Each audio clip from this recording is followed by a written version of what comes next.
stream, as it is also streaming on our YouTube channel.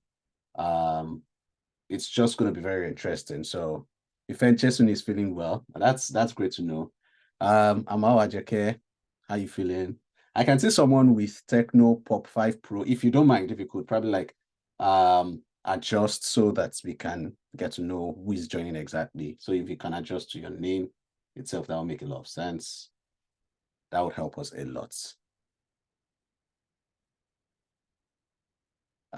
Richard, do you want to say something? Your hand is up or your hand is raised.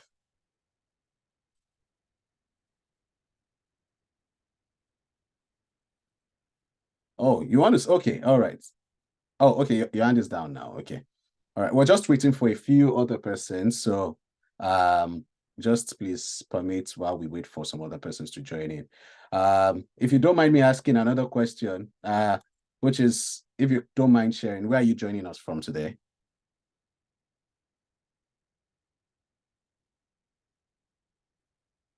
I know Richard is obviously joining from the UK.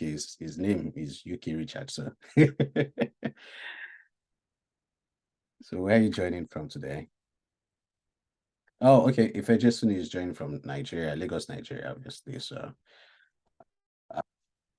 yeah, it's great to have you here, Ife. Okay, it's great to have you here. Okay, so we'll just be getting started in a few moments. Butterworth from the UK, all right. Cambridge, UK. Oh wow, you're very close to the palace. So so if you can see my screen, please, I'll just like you to as well signify. If you can see my screen, please signify. We'll be getting started just in a few moments. But I'm sharing my screen. Okay, awesome. Butterworth can see my screen. So yeah. So welcome to today's webinar. As I had said, my name is Yomi, and I would be introducing myself very briefly. And today we'll be talking majorly around how you can land your first remote job, whether here in the UK or any other place in the world. We'll try and focus more on practical approaches. And truth of the matter, I'll be expecting a few of us to as well share experiences. So I hope you're probably not in a so busy place so that you can as well share your experiences, and maybe when I ask one question or the other, you'll be able to as well talk. I hope that it's very much interactive as well. Welcome, Miwa Adikboju. Welcome to me. Yeah, so I would just get started. So I just got past our icebreaker, and I've as well asked where we're joining from. So we have some audience in the UK, we have some audience in Nigeria. So it's great to have you around. So I'll just introduce myself briefly. My name is Yomi, and I'm a software engineer by profession. And I currently lead the initiative at Transition School, where we try to help people who are basically new in tech or don't know anything much about tech. We try to help them towards transitioning into tech. I work currently as a remote guy anyway, here in the UK for an e-commerce firm. And it's been an amazing journey of, I think, about 3-4 years now that I've been working with remote firms. So I'll just be sharing my experiences, and I hope it's really an amazing one. So I would get to start immediately, no time. Please, if you have any question, feel free to probably like raise your hand at any moment, and I'll be more than happy to respond. And if I'm running too fast, please, you can let me know. I will slow down gladly.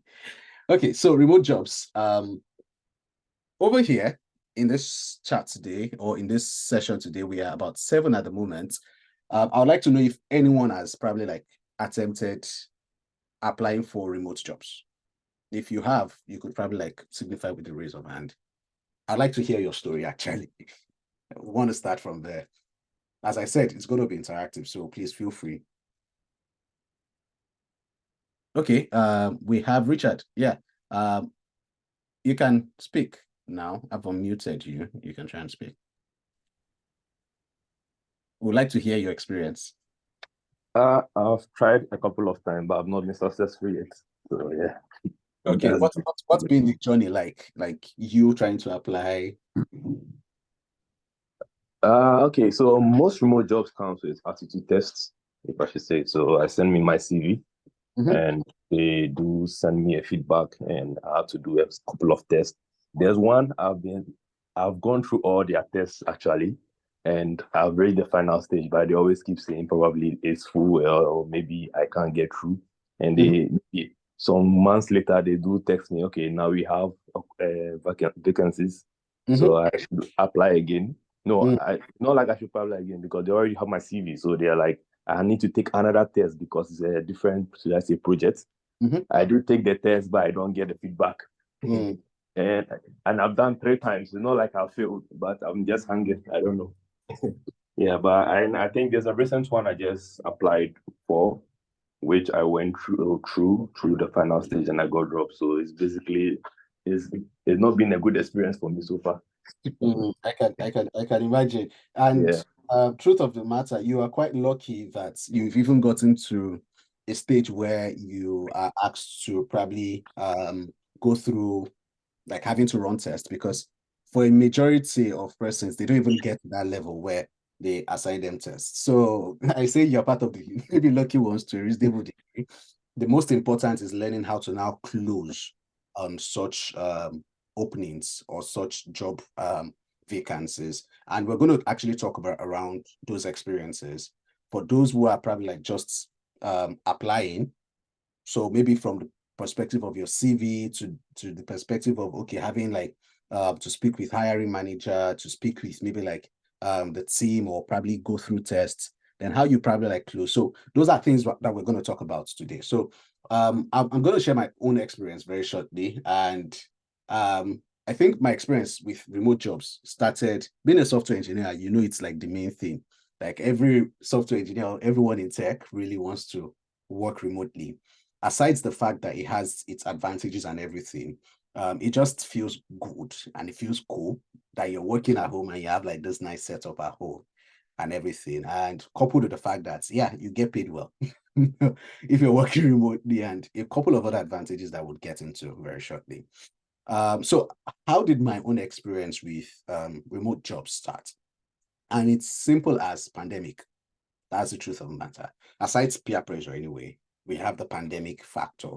So was it 2020, 21, 2020? I think 2021, right? That was when we had COVID and the likes. And then I was working in banking, and we had been asking, oh, is there any chance of us working remotely? Prior to then, I had been working with some firms, and none of them actually allowed remote work. They always wanted us to come to work. And I was working in Lagos. You can imagine the stress and everything. However, pandemic happened and organizations had no option but to just like allow people work from home. And that became the thing. Yeah, we started working from home. And yeah, it became a thing that after almost a year, because my organization, um after the entire pandemic thing was over, they still had to ensure that, okay, maybe once in a while, you probably might come once a week to work. You don't necessarily have to come. So everyone has realized, oh, there's no need for you to always come to work. And after I moved on from banking, I moved on to a startup, and my boss in the startup then was not someone that that supported anything remote work per se. So you can imagine having to move from remote work back to on-site, and the entire Lagos stress and the likes got so frustrated. And that actually led me to firstly trying my attempt at applying for remote gigs. Now, the question is it easy even having to get access to these remote gigs? Obviously, it's not. And those are the things that we'll try and actually address today. Remote jobs, or having to look for remote jobs, is not an easy task. But we'll try and break these challenges down into sub steps, or steps that you can actually take, and how you can overcome some of these challenges. So my first foreign gig actually started um, after when I was wrapping up with my Nigerian startup organization, which was not supporting remote work. And luckily for me, it was a firm in Canada, and the pay and everything was really amazing, but the journey was as simple as first me looking for sites where I could actually apply for jobs, which I will mention a few eventually. And after applying and applying and applying to a point where I even had to lose track as to platforms I was applying to, because that is going to be the experience of almost everyone applying for remote jobs. I got to a point where I was able to see one that responded and I was elated. Then the next question was, how do I match their skills? Because I obviously was not matching their skills in this organization. But I won't talk much about those stories here because every part of today's session is just going to cover the entire story and how you can actually land yours. But after this Canadian gig, I relocated, and over here, I've had to also move into remote roles. So for the past 3-4 years, it's been basically back to back remote gigs. And I'm just going to try and break most of all those experiences down. So moving on, why basically would one want to consider a remote job? And I think it's one of those questions I want to ask, like, is you here? Like, why are you looking for a remote job? That's the first question. Why would you want a remote job? So I don't know if anyone wants to probably like respond to that. I would not want to call names. Temi, Muiwa. You could probably raise your hand. I would just probably unmute you.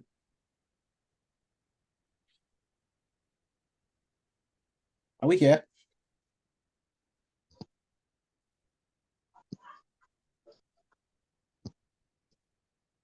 Okay. If you want to say something, let me unmute you. Please speak. Thank you. Good evening, everyone. Good evening.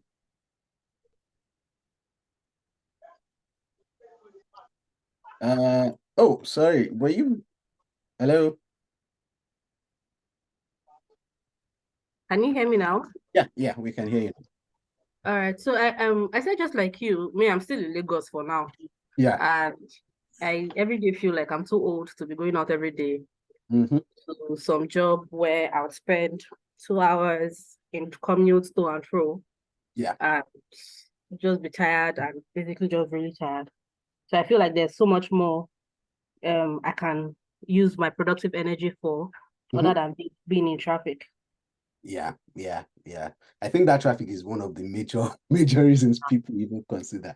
And one of the experiences in Lagos is when you tell your average boss that I can do the same thing at home. The next question is, how am I going to be sure that you'd actually get stuff done?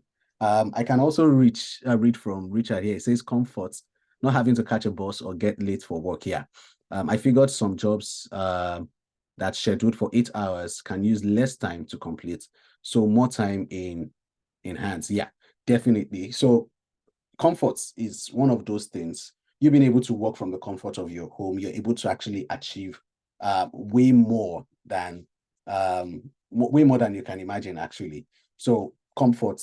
Butterworth says, personally, I just want something that can take care of, that can make me take care of the kids while I work alongside. It maximizes time generally. And yeah, so basically we can see different categories of people here. Some persons that are trying to avoid stress, some people that are trying to get comfort, basically, or being able to work with the right frame of mind. And we also have like stay-at-home moms and dads. And I think in my slide here, it's part of those that I actually considered. So Butterworth, yeah, top of my list here. Better work-life balance, e.g., mother or father who has children, he or she actually needs to take to school or probably needs to take care of. Those are basically some experiences. Also, increased productivity.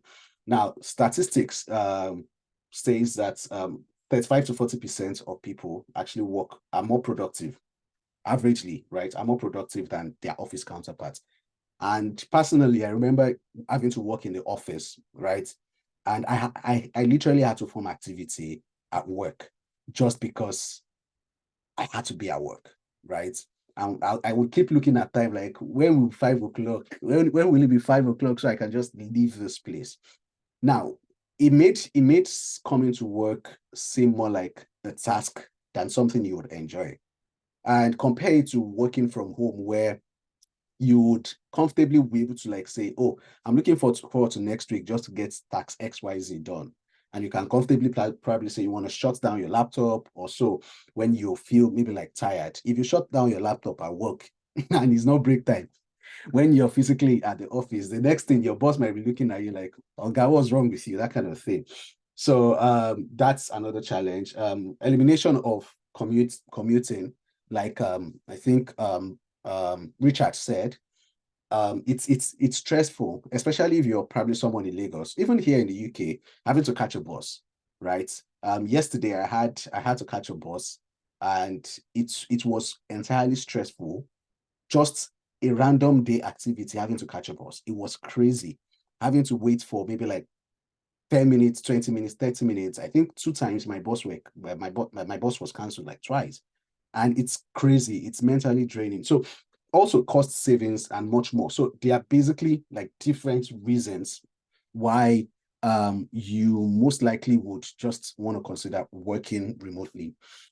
So the next thing now we'll just be talking about is how the different forms of remote works or remote work rather, because the question is everyone wants to do a remote work, but we have not tend to actually categorize what remote work is and what remote work isn't, right?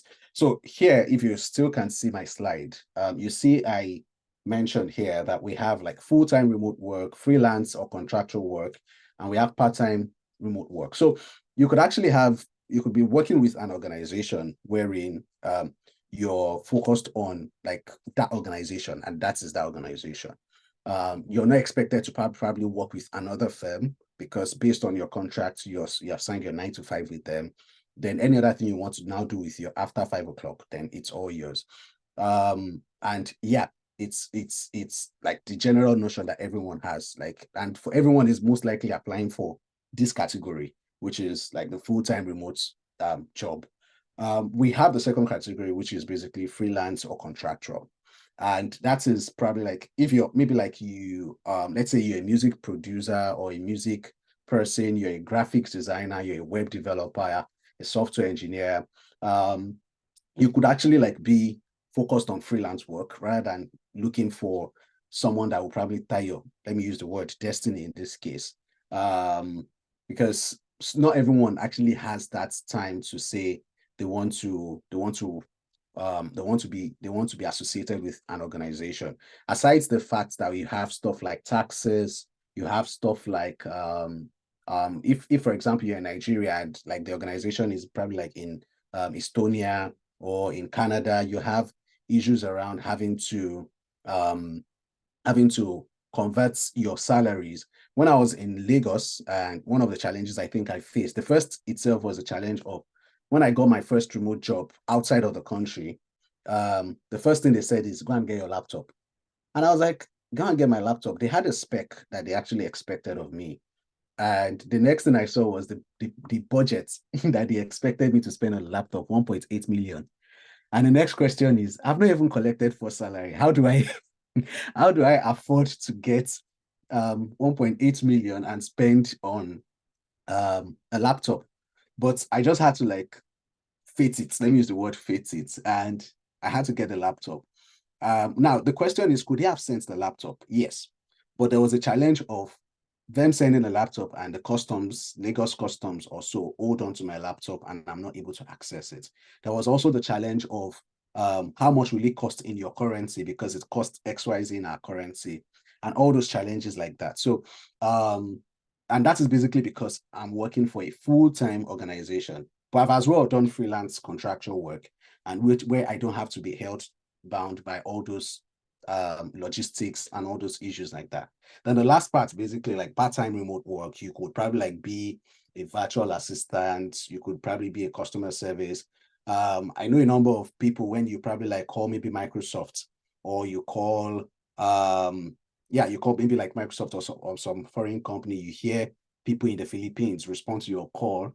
You know, there are a number of like gigs like that. There are people that also look for virtual assistants and the likes online, which you can just work remotely. So there are loads of responsibilities in this category. So I wouldn't expect that we are so fixated on the first category, which is like the full-time remote job. So you can probably explore like freelance, contract, or part-time remote work. So I'll move on to the next.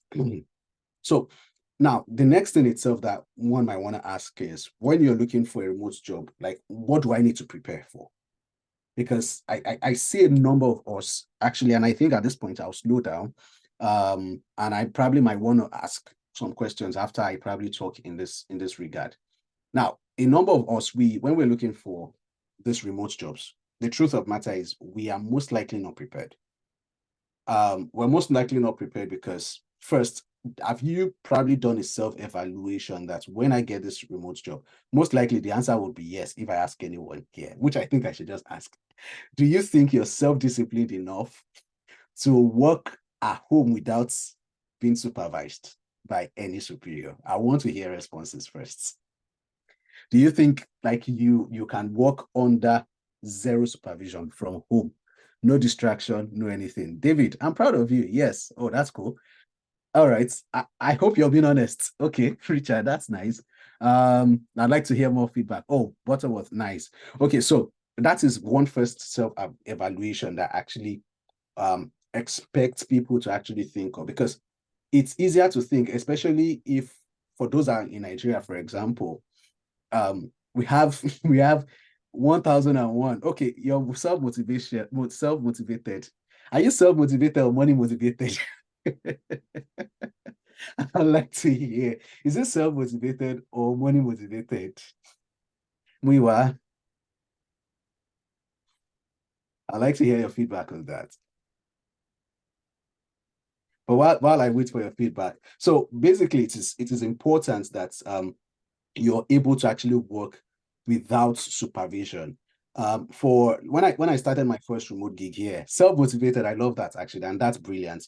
When I started my first remote job here in the UK, the first concern actually was that, won't you be distracted by having to say, oh, you want to probably like run some self projects or something, because nobody's actually monitoring you, especially when you are probably assigned task, like a 5 minute task. Would you not want to say, oh, you want to probably like stretch it for, let's say, maybe like 2 or 3 weeks because you feel you're working remotely and nobody's watching over you?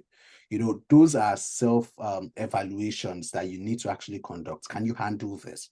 The second thing itself is communication. Now, yes, we know how to use Slack, we know how to use Zoom, Google Meet, but are you actually very good at using these tools? Because when there are challenges with maybe like a particular task that is assigned to you, you're probably expected to give like an instant feedback, report to your line manager, and all those things right on your desk immediately. So do you think you have sufficient communication skills to be able to handle this cross collaboration across different departments, or maybe like your line manager and more? Then the third part itself is your technical proficiency. Should there be challenges with your laptop, for example? Should there be challenges with your network? Like, do you have access to maybe someone that can help you quickly fix such? Or can you even fix them yourself? Do you have backup internet? Do you have backup power? And I think that was one of the challenges I had when I was in Nigeria. The challenge of, I think for a number of persons in the UK, obviously that is not your experience. But the challenge of, oh, when NEPA does their thing, how do I ensure that I still am able to carry on? Would I be able to, would I be willing to probably like get alternative power supply like solar or anything like that? It's easier to say yes to some of these things, but by the time you start this work and you get to start getting some of this money, or there's just this way when you get into, or when you get what you've been looking for, and you're just like, you're no longer as motivated in that sense as you should be, that push. So you need to be able to get sufficient skills to handle technical challenges. You understand? Nobody's going to come and fix your Slack problem. There's no IT that you have to call on. IT, my laptop is saying crack, crack, crack, crack, crack. No, you understand? So you need that technical proficiency. The other part itself is adaptability to time zones. So one of the challenges I had at the point was my work, let's say like the Canada gig, for example, was they start around 9:15 or 9 o'clock, and 9 o'clock to Nigerian time then, which also was UK time, was about 3 p.m. So basically, I had to work between 3 p.m. and 10 p.m., which obviously affected family time. So when every other person is probably gone out to work, I am at home doing nothing until 3 p.m. when almost everyone is preparing to come home. So am I ready to manage that kind of challenge? You understand? So those are a few things. So before I move on, I don't know if anyone has probably like had to, yeah, I believe most of us here are still like trying to look for that first remote job. But have you probably like had to maybe work with someone or spoken with someone that had a similar challenge? I would like to hear. You could probably like raise your hand, like some of these challenges that are associated with like working remotely. If you probably have heard of any, or maybe if one is new to you and you just probably like want to be sure if that really could be a challenge, you could probably raise your hand. So I'll just pause a bit on that before while I wait for feedback. Okay, so I'm assuming there's no feedback on that. So once you've been able to fix these technical things and you've been able to get yourself more prepared technically, communication wise, and you know that mentally you're self-motivated, like Muyiwa said, you are able to adapt to time zones. I remember a time I worked with a guy who is in Malaysia, and basically he worked. So during my own daytime is his own midtime, is his own what's it called? Is midnight rather. I have worked with someone that's like basically you work with diverse categories of people from different time zones, and the challenges are just like enormous, because sometimes you'll not be able to have meetings when you're supposed to have meeting. You have to probably like compromise on timing and every other thing. So there's a lot of compromise that comes with working remotely. So the next question, the next thing we'll be talking about is now you being able to build a friendly and a friendly resume and portfolio. So I'd like to know, before I proceed, what kind of remote jobs are we looking for? I've talked about some categories of remote jobs. Some of us here are probably in tech, some are in maybe customer service, some are in I don't know. So if you probably could drop in the chat like the kind of remote jobs you're looking for, what kind of role are you looking for remotely? I'd like to know.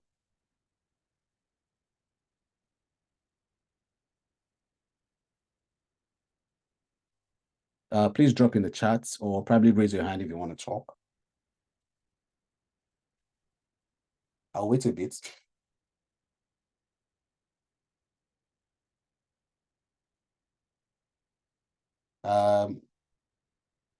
I believe you're all looking for jobs remotely. A full-time remote job in what capacity actually? Like the role, not the type of remote job. Yeah, the type of remote job is full-time, but the role as well. I'd like to know the role. So whether you want a part-time or a contract, data entry, customer service, tech. Okay, tech is wide though. Richard, tech is wide. Are you looking at tech as software engineer, tech as data analyst, tech as, well, you said data entry, so you could probably walk around. Oh, software development, interested. I would like to hear one more feedback. Toba Banji, Amo Ajoke, Muiwa. Oh, David, a full-time remote job as a software engineer, web backend, awesome. I'd like to know the tech, your tech stack, David. I'd like to know that. That would be interesting to know. Customer service, yeah, you can as well. Temi, customer service representative, part-time, cool. All right, so thank you very much for this feedback. So because this part of the PHP Laravel, well, that's what I do. So we could actually talk after this webinar. We could actually speak. So basically, building a remote friendly resume. The first thing itself in your resume, one of the things you actually need to do is you need to highlight in your experience that you've actually worked remotely. That's the first thing. Now, if you've not worked remotely, find a way to ensure that your resume, you don't have to lie, but you have to probably like put in a way where they recognize efficiency, that even when you're without supervision, we talked about supervision earlier, you need to be able to highlight that in a way that whether with or without supervision, you are able to execute. Now, that is not the same as putting in your job summary, or professional summary, that ability to work with little or no supervision, ability to work under pressure. No, that's different. I'm talking about in each responsibility or roles that you have applied to in the past or that you've worked in the past. You need to try and emphasize it's about keywords and the usage of these words that, oh, I am able to actually work remotely. That's if you've not worked remotely. If you've worked remotely before, then you can actually emphasize that you have worked remotely in XYZ capacity. Now, if you have a role that you've handled before, maybe as a volunteer, right? And you've probably had to manage stuff like that, maybe behind closed doors, and you've maybe had to maybe like manage social media accounts and all those things, even if it doesn't particularly relate to your role. Because this is remote based now, you need to be able to find a way to ensure that you emphasize. We talked about time zone.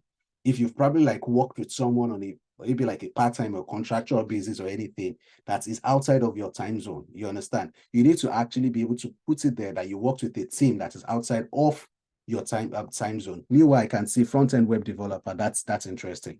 So you need to find a way, because and for someone like I think Richard that spoke earlier, that he had applied for a role and he had gotten to the stage of tests.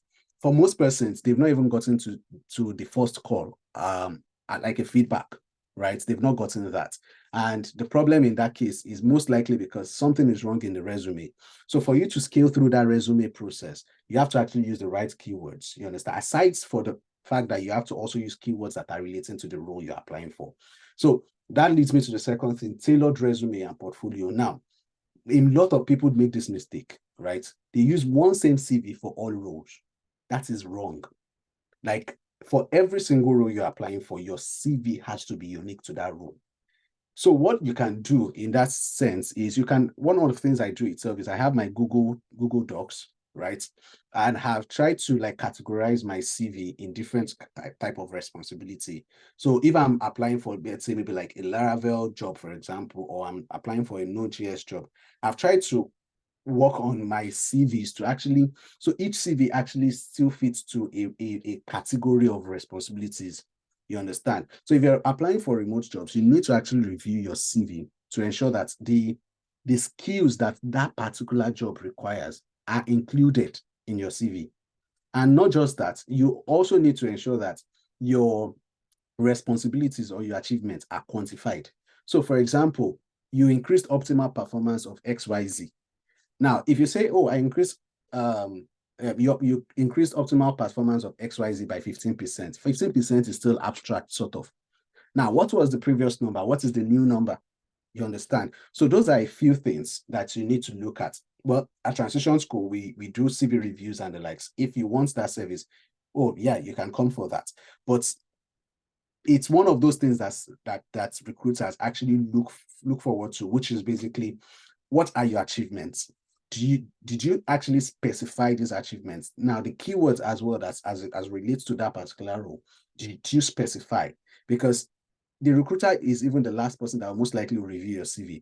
The first thing that is reviewing your CV is the ATS, the application tracking system, which is most likely a bot that has been pre-configured with a set of keywords that will review your CV against what the recruiter has provided as the job description or job responsibility. So one of the things you can do to structure your resume to fit that role is look at that particular role, that section where they put roles and responsibility, copy it out, review it against what you already have in your CV, right?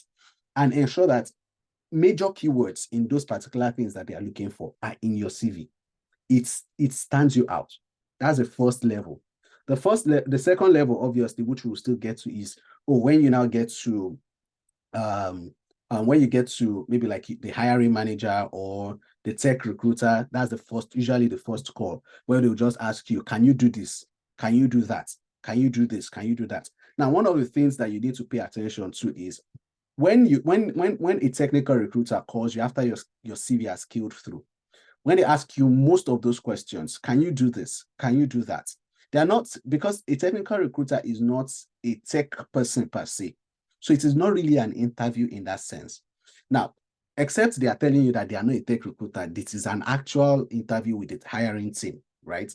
As long as it is with a tech recruiter, most questions they will ask you is around things they are expecting from you. So when they ask you, can you do this? You actually have to assess it against what you can do. So for example, if they ask you, have you ever had an experience working with a SaaS platform, software as a service platform, and you go and say no, but they are looking for, the reason they're asking you if you can do XYZ is because they are looking for that particular person in that capacity. So once you say no, you're already struck out of that responsibility. I've made that mistake before. The first time I applied for, I will still use this example of the Canadian gig. There were certain skills I didn't have at that time, but they asked me.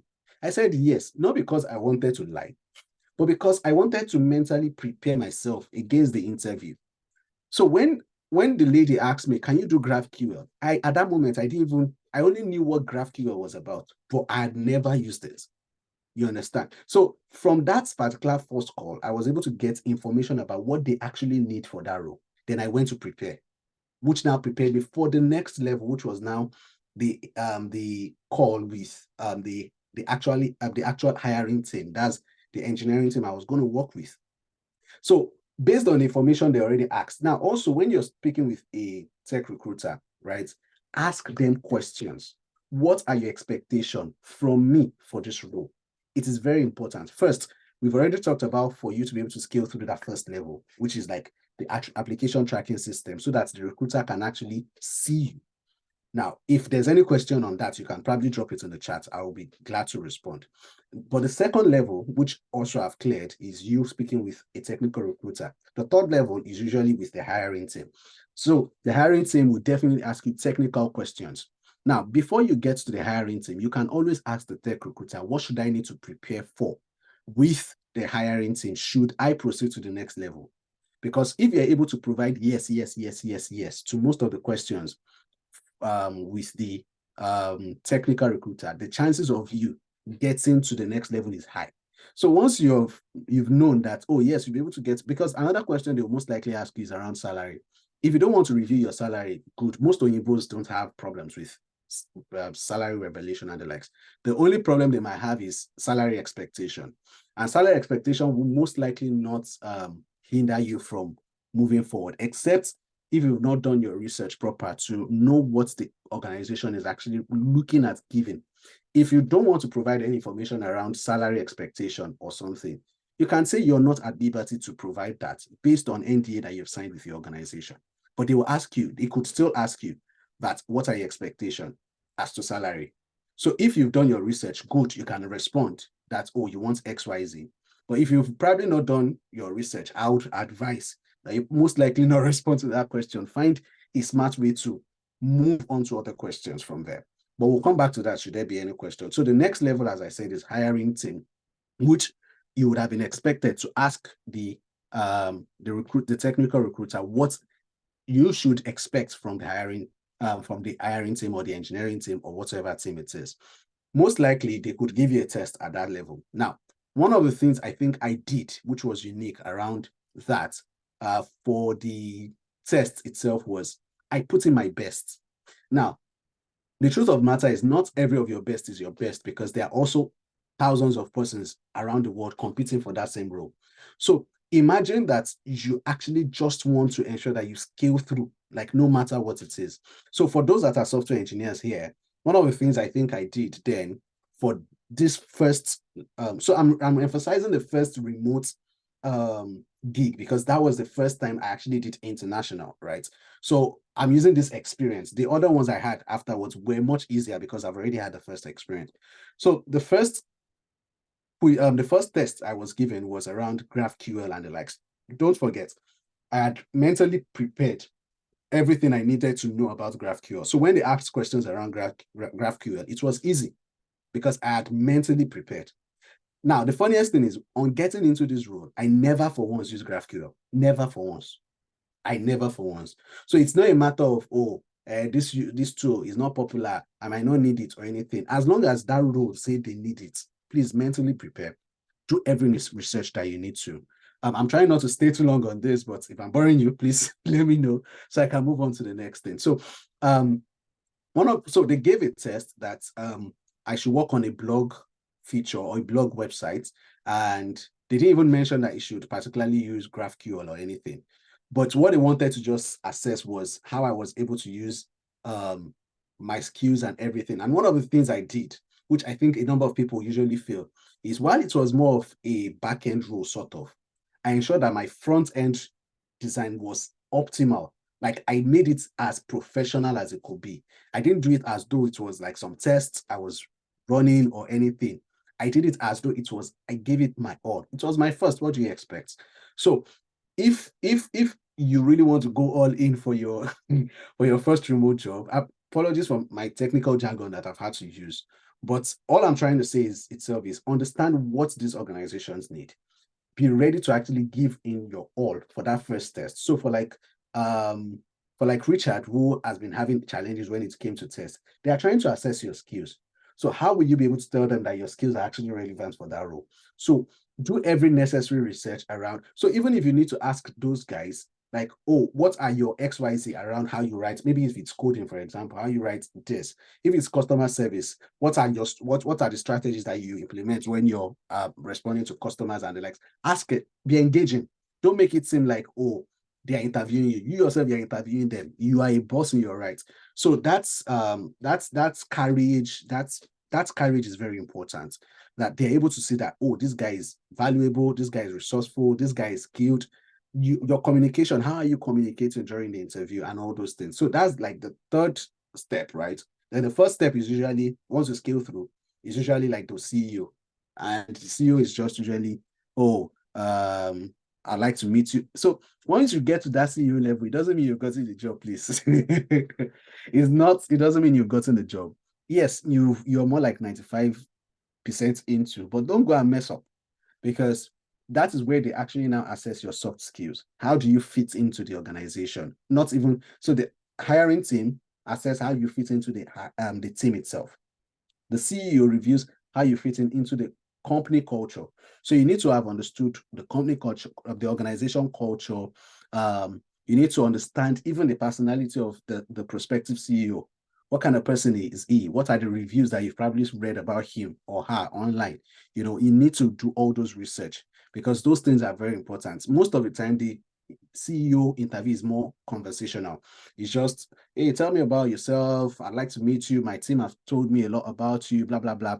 And it just asks you those questions. Don't go and get so carried away that you now tell the story of your entire family or your entire life, So that's very important. So I'm moving back to this, you building a remote-friendly resume and portfolio. For those that are customer service representatives, if you can build a portfolio, right? Build a portfolio. Now, basically, for someone like customer service representative, data of people that you've had to speak, how many people have you had to speak with? What is the success rate? What is the churn rate? What is, basically all those data, put it in very beautiful. See, the first thing that they would look at is the visual look, not of your CV now, of your portfolio. Your CV doesn't have to be beautiful in that sense, but it has to be clean. It has to be straight to the point. Don't use an image for you don't need to put your profile picture in your resume. Nobody is looking at a picture in your resume. They don't even need your mobile number. What they need is your email address, your email address and location, not a full home address, your city and your country. That's basically it. You understand?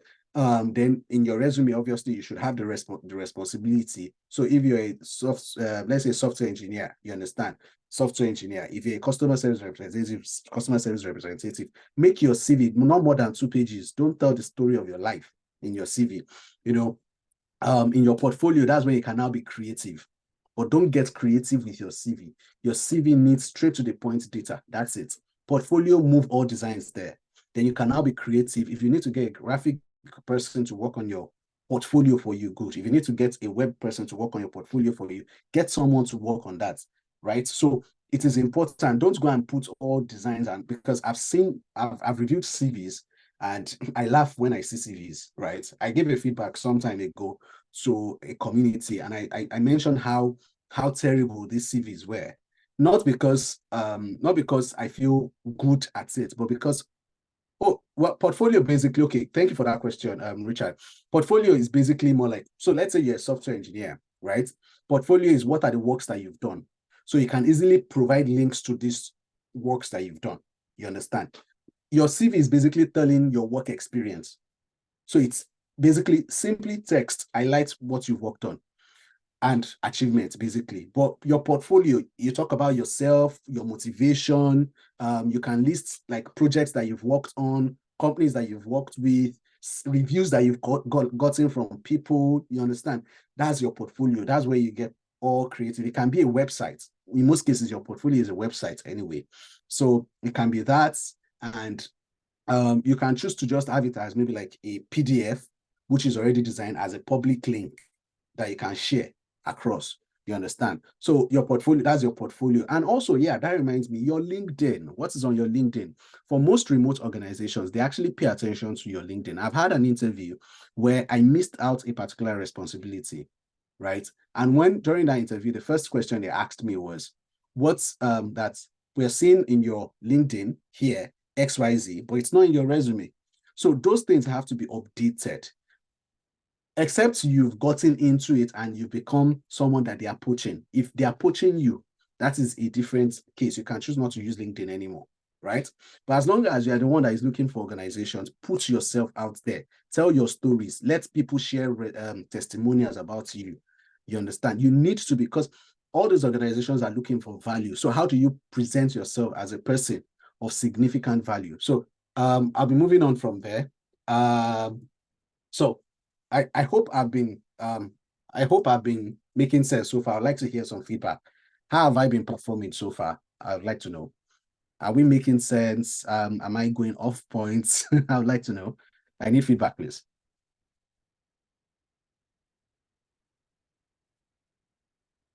Okay, thank you very much, David. I need to be sure that every other person is following. Oh, all right. Awesome. Thank you very much, Ife. All right. So I'll be moving on, right? So what are the strategies for you to search for this jobs, these remote jobs? So a few platforms. I know a number of us probably would know some of those platforms. We have the likes of remote.co, remoteday.io. We work remotely. We have Flex Jobs. We have OTA. I actually applied to a number of jobs, remote jobs on OTA, and I've gotten a few, right? Then you can also check most of all the startups, right, that you know that are remote oriented. You can check out their website, check out their career section. You understand? I think there's this site, I think I think Greenhouse or something, or Greenboard, I can't remember. You can also speak with most of all this. So one of the things I actually talk about being a person of value. If your Twitter is not just about random rants or gists, and you're able to provide maybe like guide and advice and all those things to people, and people start following you and people are listening to you, and you pose as a person of value, right? With that particular sense of value, you can actually network, increase your network, right? Speak with established persons, attend conferences, attend events. Don't be in your house and expect remote jobs. Now, what geared me towards my first official remote job was, and by remote job now, I'm talking about international now, not even local, was the fact that my association of friends were already established at getting remote jobs. You understand? And if for example, I wasn't in the circle of these persons, right? For a long time, I wasn't really focused on it because, well, what's it to me? But when I started going out more and started attending events with them, I see everyone talk about remote job. I was like, okay, I could try this. You understand? And aside the fact that your network influences this, there's just this sense of, do I call it sheer luck or maybe favor that also comes with when the association of people around you are actually amounting to something. There's this gravitational pull that also pulls you towards it. So you need to actually check your circle and ensure that you actually fit in. Doesn't mean you should like let go of your old friends, please. No, but try and work towards, okay, let me give you an instance. This Japa wave, right, that everyone has been relocating and everything. A major influence of the Japa wave has been a thing of association, a thing of information, right? Someone told someone that, have you heard how this person left the country and everything? And before you know it, you yourself, you start reasoning in that line that I too could do this, right? So your network is very important. Join remote focused communities, join conversations where people are talking about remote jobs, right? Meetups, if you go to meetup.com, you see a lot of tech community, if you're a tech person, you see a lot of, even for non-tech persons, you can join tech communities and you'll be able to speak with tech persons who have like responsibilities around customer service, data entry, supports, and all those things in their job, in their organization. Most of these organizations, they pay for referral. So like my last international organization was paying as much as $500, right, per referral. So if I'm able to refer someone, that one even takes them, scales them through all those rigorous process of ATS, an application tracking system, taking them off the list. With just me dropping the CV in the organization, it helps, right? I mean, I'll be getting $500 for bringing you on board as long as you get employed, so take advantage of your network. It's very important. Then also social media, follow remote job boards. You understand? There are loads of them that are online. Don't just wish someone will come and send you some random link and it will work. Then another thing I need to tell you. Okay. Right. Let me mute. Sorry, but I was just cancel that request. Oh my God. Okay, yeah. So one other thing itself is don't get tired, don't get frustrated. You will apply to rules. You will apply to rules to a point where you actually forget you've applied to some organizations. That's the truth. It doesn't come easy.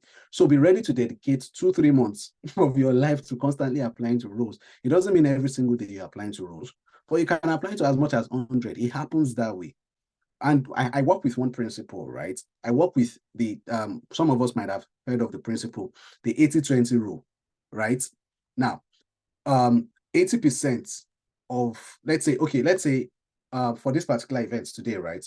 We had about 60% actually indicated interest, and less than 10% is here, right? Or no, about 20%, quote unquote, is here.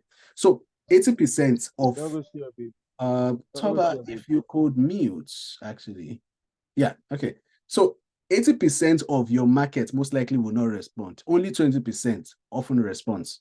That's like for every single, it's basically research that has been found and that has been established. So for everything that you're pursuing, for everything that you're pushing after, even in sales, in marketing, everything, right? 80% of your target audience most likely will not respond. It's usually a 10 to 20%. So if you want one single remote job, right? Just one single remote job, right? You might have to apply to as much as 100. That's how crazy it is.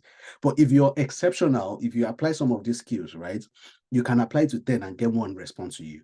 So now imagine you apply to 100, right? 10 respond to you. Out of the 10, right, you're able to scale through to maybe like 2 or 3 towards final. At least one will be able to respond. That's the truth. That's the truth. So you need to implement this strategy and don't give up. Don't give up. So interview preparation, which is basically where we'll gradually wrap it up today. You need to actually prepare as though you're applying for, you're going for a physical interview. That is very important. Don't appear during the interview shabbish. Don't shabby, rather, not shabbish. Don't appear as though you're not prepared.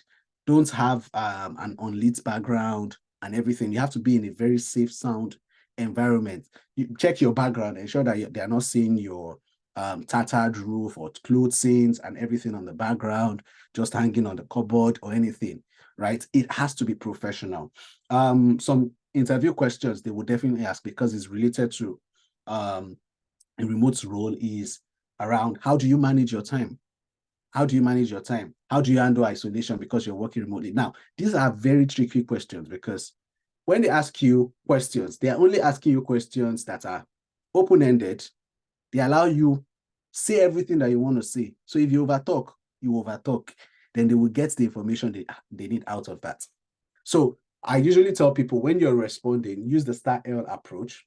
And the STAR-L approach usually is the situation, the task, action, results, and some Someone said mostly the L, which is basically lesson, right? So situation. So let's say they say something like, tell me a situation, tell me about a time when you worked remotely in an organization, or tell me about a time when you led a particular. So let's say maybe in your CV, you probably like had said, oh, you optimized performance. So tell me about the time you optimized performance in your last organization. So they expect you to respond, providing the situation, right? Like the what led to the need for optimizing performance, right? The task that was assigned to you, how it became a task, the situation that required optimization, the task, right, in itself, the action that you yourself you performed, what was it you did, the results that that action actually led to. Then finally, L, the lesson you learned. So you have to provide all of this in a statement or as a response to most questions. So when they say, how do you manage your time, right? Or how do you manage your time? Give an example of a time when you had a similar responsibility, when you had a remote responsibility, right? Then use that to talk about how tasks were assigned to you, how you manage that, the results, how you were able to manage time effectively, and lessons that you learned. Maybe, oh, you realize that you could actually work better during some time. You realize you can't work at some time. You can see how strategic that is, rather than just say, how do you manage my time, your time? I when I wake up, I do this. They don't want to hear the story of your life. They need you to be structured in your responses. So, and all, as I said earlier, ensure that you have a well lit up environment. You've tested, maybe if you're using Zoom, it is working well. You're not joining late. Your calendar, if you can set calendar like 5 or 3 or 10 times before the event or the meeting, be sure that everything is set. No goats or anything is crying on the background or anything, and your video is on, your dress is neat, you're not rough, everything is perfect. You understand? It's just as though you're going out on a date or you're going out on a physical interview, how you would prepare, basically that. So basically, the last thing I'm just going to say is, don't stress it. Don't stress it, right? Don't stress it. Take it calm. Don't feel pressured. Don't let peer pressure actually be a thing. Remote jobs will come. It will definitely come. The most important itself is position yourself as someone that is already that is ready to receive that particular remote job. Do everything that you need to prepare for, mentally, skill wise, technically, networking wise, communication wise. Once you get most of all these things done, getting a remote job is very easy. And I had shared earlier some sites where you can actually access some of these remote jobs and all. So I think that is it from me. So I will leave it to us if we have any questions.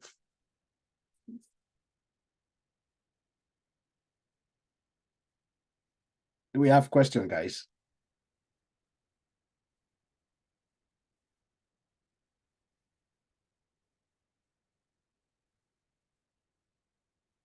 Am I the only one here? All right. I'm sorry, do I have to raise my hand? No, you can. You can. You can. I can You hear can. you. Actually, yeah. Okay. Feel free. So can you hear me? Sorry. Yes, please. Okay. So I think you mentioned it earlier, right? But so the question I was about to ask is about these platforms, like in general, right? Okay. So I just want to know, like, are they like 100% certain? Because okay, there are instances whereby I've tried applying for some of these jobs, right, on these platforms, and sometimes I don't get like a feedback. Mhm. I don't usually see anything or this. So like most of these platforms, like how is how is it? Is it that like there is this thing about not employing Nigerians, or maybe because of your region and all of that? That's why you don't get the feedback. So Okay. and all of that. Mm. So and then are they really available to like Nigeria in general? Because I feel like some of those platforms are a bit biased. Sometimes they can say remote, and then maybe they actually refer to remote UK or Yeah. remote Canada. Yeah. So what did that kind of situation? Okay, that's fine. I'll take it from the last question, right? So when you're actually applying for jobs, first actually check the type of remotes that they say they need, because there are remotes that will tell you remote UK or remote US.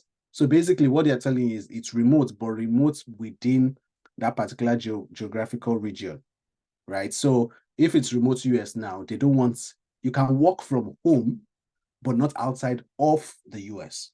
Like someone saying that, oh, a job is remote in Nigeria. You understand? So the fact that it's remote in Nigeria doesn't mean it's remote everywhere. So except they say it's remote globally, right? So that's that.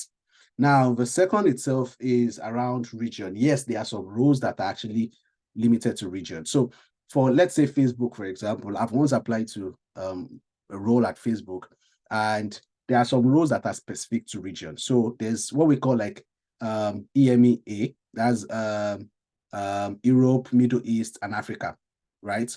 So if a job is under the EMEA region, you can apply, right? You can apply. However, just have it at the back of your mind that you're as well applying with very quality persons out there. So you have to also prepare yourself to be able to position yourself as an expert at what you do in that sense. You understand? Then the last part, as to Nigerians, do they take Nigerians? You should know the answer already. Yes, they do take Nigerians. However, we have a global reputation as to what it is due to obvious factors, right? So it further reduces our chances. It's more like going for a US interview. The chances of a Nigerian getting a US interview from Nigeria is slimmer. Why? Because we are in a region where they see us more as opportunists rather than any other thing. So the only way you can scale through is use yourself. How have you positioned your brand? If you position your brand in a way where they see that, we have no option but to take this person because he's a person of value. This is someone we need to poach, right? That's where this entire fight has to come in. You position yourself as to your CV has to be properly reviewed to and made optimal, right? Your presentation, your communication skills, even the skill, your work skill itself has to be like out of the world. You understand? Else, you definitely would have some of these challenges. So I hope I've been able to answer that question. So I have another question here from Richard. It says, I've realized some remote jobs use AI tools throughout the remote recruitment process in marking assessments and reviewing video interviews. Can you speak on that? Yes. So definitely there are. I'm just trying to see if there are some other questions here before I respond to. So I can respond to all questions. So yes, this some platforms actually use AI tools. And it's basically, so you can imagine you're applying for remote jobs. There are thousands of people applying for remote jobs. Even alone in Nigeria, like loads of people are applying for remote jobs, right? So the only way they can streamline most of all these things itself is using tools that, and that's why we have that ATS, that application tracking system, that helps with like ensuring that only quality CVs are out. So you can imagine tens of thousands of CVs coming in, but they only need maybe to review 100. So how can your CV actually scale through these things? Then the second thing, marking assessments and reviewing video interviews, your body language says a lot. It says whether you are confident or not. You understand? So you have to, that's why I talked about, you need to actually understand etiquette of public speaking, etiquette of interviews. You understand? If you attend an interview and you're all just doing like this all through the interview, they will know that you're not serious, because you can't be on the desk of someone interviewing you and you're all relaxed on the desk. You understand? So those are a lot of things. Your gestures, how do you use your gestures? How are you speaking? Are you dragging your speech, or are you taking your speech? Are you eloquent with the way you're speaking? You understand? Are you very careful with your choice of words? Are you structured? You understand, in all those things. So this AI, there's a tool I saw lately that someone built. So you don't have to go for an interview. So the recruiter would have actually set this set of questions, right? Yours will just go, and for every of those questions, you'll be recorded to respond. Then the system will actually assess your speech and every other thing to gauge whether you're actually providing certain answers that are needed. So the interviewer would only need to review the ones that have scaled through. And that is even what we are getting into now. So how do you position yourself to be able to scale through all of those rigorous processes? That's a question. So I hope I've been able to answer you, Richard. The next question I'm seeing here by Temi, just a few moments, is what type of places do I apply to while still in university? I still do not have much experience, and I think that takes me back while applying. I was just wondering if it was possible or I should just wait. Well, in most cases, I'll say wait, but while you're waiting, what are you doing? Volunteer. Now, don't just volunteer anywhere, volunteer in places. Now, you could start volunteering maybe like in organizations that are not so popular, right? But gradually start evolving. Now, the problem is, as much as I know money could be important or money is important, right? Applying in responsibilities where even if you're not paid, right? The brand value of the organization says a lot. So you can imagine a CV that came from, let's say, someone that volunteered in Facebook and someone that actually did a responsibility at UCH Ibadan. You understand? Even if you say you're senior or whatsoever, the fact that Facebook is already in the CV already has a high value over someone that did XYZ from one country that is probably not rated. There are values to those things. So volunteer in top organizations as much as you can, even if it's a free role or anything, you understand? You can code DM on LinkedIn. Oh, you're a student, you're looking at improving knowledge, you're looking at where you can volunteer in XYZ capacity. Now, before you apply for something like volunteering, what have you done in your own personal space that will now want them to consider having you come and volunteer with them? So while you're waiting, don't just wait and be idle. Be doing something, and not just something. Do something that is global, something of global or international repute, because that is the only way they would want you or want to have anything to do with you. You understand? Just keep building experience, keep building experience. And if you say you want to keep applying, yeah, but just be ready for a number of failings. But even if you want to apply, ensure you're applying with something solid, something solid. So I think that's basically it from me. I don't know if there's any other question that I need to attend to. If you probably have a question, you could probably raise your hand as we gradually bring this to a close. Just while I'm waiting, so I'll just like to tell you that this session was brought to you by Transition School. And what we do at Transition School is basically we help people who are trying to transition into tech. So we help them with the process. And our first official cohort will be starting by January 2024. But at the moment, we still have boot camps and a number of programs that are running that just helps people with establishing whether they want to get into software engineering, they want to learn no-code development, they want to become a data analyst, a business analyst, project manager, and the likes, of which we even have two courses actually running at the moment, the no-code course and as well our project management course. So those are running at the moment. But that's basically about Transition School. My name is Yomi, Yomi Omotosho. You can look for me on Twitter. My handle is Mr. Yomi. I'll drop it here in the chat. Mr. Yomi, that's my handle. So that's my handle on all platforms. So you could probably like send a DM on Twitter. I'll be more than happy to respond. So I think if there's no other question, it will be a safe time to say it's nice doing this with us. It's awesome having this conversation with everyone. And I really hope the next time probably hear from everyone, it's the good testimony, the good news that you are probably working at one remote firm or not, or the other rather. Thank you very much and have a wonderful evening wherever you joined us from, whether in Nigeria or here in the UK. Bye-bye.